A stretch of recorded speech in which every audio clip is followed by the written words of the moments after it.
जैसा कि हम सभी जानते हैं कि चंद्र ग्रहण और शरद पूर्णिमा दोनों एक ही दिन है।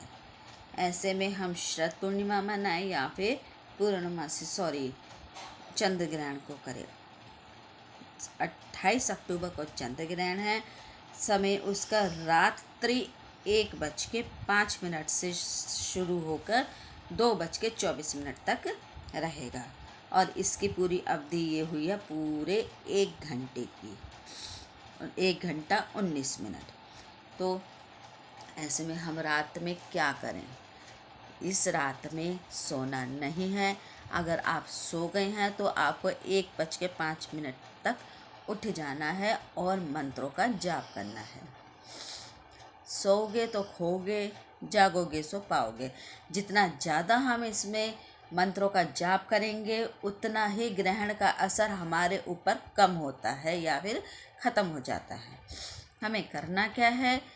जो भी आपके इष्ट देव हैं या जिस भी मंत्र को आप सिद्ध करना चाहते हैं उसको आप ग्रहण के टाइम पे कर सकते हैं। जितना ज़्यादा मंत्रों का जाप करेंगे, आप जिस मंत्र को चाहते हैं कि मैं ये मंत्र पढ़ूं और यह सिद्ध हो जाए, ठीक है, वह मंत्र आप इस पूरे 1 घंटा 19 मिनट की अवधि में आप कर सकते हैं, वह सिद्ध हो जाएगा। और प्रेग्नेंट लेडीज़ को ना कुछ खाना है उस टाइम पे, ना ही पीना है, और सोना तो बिल्कुल भी वर्जित होता है। सोना बिल्कुल भी नहीं है प्रेग्नेंट लेडीज़ को। ना ताला मारना होता है, ना बालों को बांधना होता है, ना जूड़ा करना है, ना चोटी करनी है। बाल हमेशा खुले रखने होते हैं। पैर फैला के बैठना होता है। मंत्र जाप करना है। कोई फिल्मी गाने नहीं सुनने, ना कोई इंस्टाग्राम देखना है, ना यूट्यूब, कुछ भी नहीं। अपना आराम से बैठ के मंत्रों का जाप कीजिए। जितना ज़्यादा हो सके भगवान को याद कीजिए, ठीक है। और ये तो हो गया हमारे ग्रहण से रिलेटेड बातें, ठीक है। ग्रहण का बहुत ही ज़्यादा असर पड़ेगा। 12 की 12 राशियाँ इससे प्रभावित होंगी। घबराइएगा बिल्कुल मत, मैं साथ साथ आपको इन सब के उपाय बताती जाऊंगी, ठीक है। अब हम बात कर लेते हैं शरद पूर्णिमा की। अब शरद पूर्णिमा में 27 अक्टूबर 2023 को मनानी है। 28 की है, 28 को हम नहीं कर सकते क्योंकि उस दिन ग्रहण है और ग्रहण में सूतक लगेगा। ग्रहण भारत में अच्छा दिखाई दे रहा है, ठीक है। और ग्रहण में सूतक लगेगा, और सूतक कितने बजे लगेगा? सूतक लगेगा शाम के 4 बजे से सूतक शुरू हो जाएगा और 2:24 तक रात के रहेगा। मंदिर के पर्दे, मंदिर का पट शाम को 4 बजे बंद हो जाएगा। हमें 4 बजे के बाद मंदिर का पट नहीं खोलना, मंदिर का पर्दा नहीं खोलना। और फिर जब हम 2:24 के बाद हम मंदिर का पर्दा खोलेंगे, गंगा जल छिड़केंगे, ठीक है। आप कल ही तुलसी दल ले लीजिएगा, ठीक है। कल ही तुलसी का दल आप तोड़ के रख लीजिएगा। हर खाने में, हर पानी में और अपने मुख में तुलसी दल रखिए।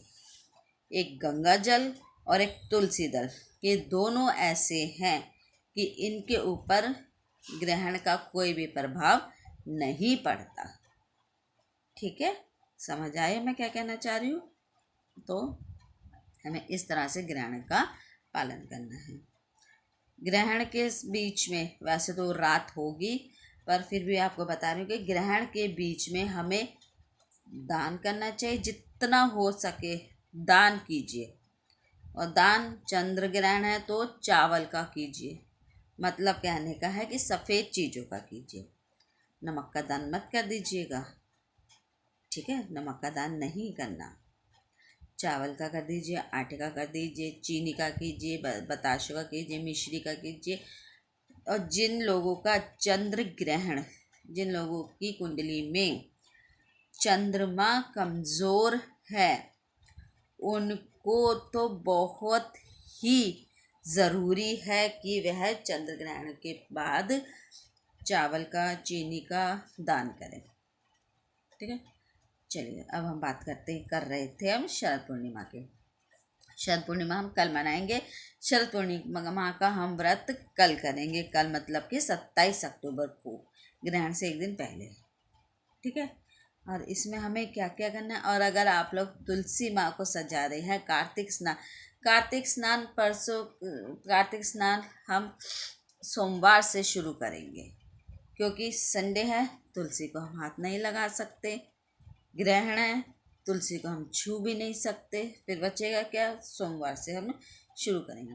अगर आप तुलसी माँ को सजाना चाहते हो, सजा रहे हो कार्तिक स्नान के लिए, तो वो कल ही सजा लीजिए। परसों ग्रहण है, परसों नहीं कर सकते। अगर आप परसों करना चाहे तो 4 बजे से पहले हम उसको, तुलसी को सजा सकते हैं। ठीक है, 4 बजे के बाद हाथ नहीं लगाना। संडे का दिन है, तुलसी को छूना भी नहीं है। समझ आई है? ठीक है ना, जो मैं कहना चाह रही हूँ आप उसको समझिए और उस बात को आप अमल कीजिए। इसमें कोई उपाय नहीं है, इसमें सिर्फ जानकारी ही जानकारी है। उपाय मैं आपके लिए समय समय पर लाते रहूँगी। अब तक कार्तिक का महीना शुरू हो गया है। कार्तिक स्नान कीजिए, कथा सुनिए, मंदिर जाइए, जितना हो सके प्रभु की सेवा में लगे रहिए, प्रभु का नाम लीजिए, क्योंकि हमें एक दिन जान तो प्रभु के पास ही है। जब उनका नाम ही नहीं लोगे तो क्या फ़ायदा उनका, हमारा इस जीवन का क्या फ़ायदा जब हम प्रभु का नाम ही नहीं ले रहे। यह जीवन हमारा प्रभु की देन है, ये तो सबको पता ही है। ठीक है, तो ये सब आप कीजिए, तुलसी माँ को सजाइए, उनकी पूजा कीजिए, जितना हो सके। चंद्र ग्रहण में मंत्रों का जाप कीजिए, सोइएगा मत। सोने की रात नहीं है, मंत्र के जाप करने की रात है। जितना ज़्यादा जाप करेंगे फ़ायदा आप ही के लिए ही है, किसी और का। देखिए, मेरा मानना है कि हम जो भी करते हैं हम अपने लिए करते हैं। ठीक है अपने लिए करते, अच्छा करेंगे तो अपने लिए, बुरा करेंगे तो अपने लिए। ग्रहण के टाइम पे हम मंत्रों का जाप कर रहे हैं तो हम अपने लिए कर रहे हैं कि आगे हमारे को ग्रहण का प्रभाव ना पड़े। नहीं करेंगे तो भी हम अपने लिए कर रहे हैं। तो ग्रहण का पालन कीजिए। और शरद पूर्णिमा हम कल मनाएंगे। और खीर ज़रूर रखना चंद्र की रोशनी में, चाहे 5 मिनट रखिए, 10 मिनट रखिए, आधा घंटा, 1 घंटा, जितनी देर भी आप रख सकते हैं खीर को, तो अपने चंद्रमा की रोशनी में उतनी देर के लिए आप रखिए। ऐसा कोई मीडिएटरी नहीं है कि भी पूरी रात ही रखनी है। उसमें तुलसी दल डाल दीजिए और सब ग्रहण कीजिए। प्रसाद है भाई। शरद पूर्णिमा लक्ष्मी माँ की रात होती है। ये लक्ष्मी माँ खुद साक्षात इस दिन धरती पर आती है और देखती हैं कि कौन कौन मेरे स्वागत के लिए खड़ा है। ठीक है, अब फिलहाल मुझे दीजिए इजाज़त। अपने और अपने दोस्तों का ख्याल रखिए। वीडियो पसंद आती है तो इसको लाइक, शेयर, सब्सक्राइब ज़रूर कीजिए। कोई भी आपकी क्वेरी हो, कोई भी आप कुछ भी आप पूछना चाहते हैं, किसी भी टॉपिक पे आप उपाय चाहते हैं तो कमेंट सेक्शन में आप बता सकते हैं। मैं आपको उसकी बात का जवाब ज़रूर दूँगी। अभी दीजिए इजाज़त। नमस्कार।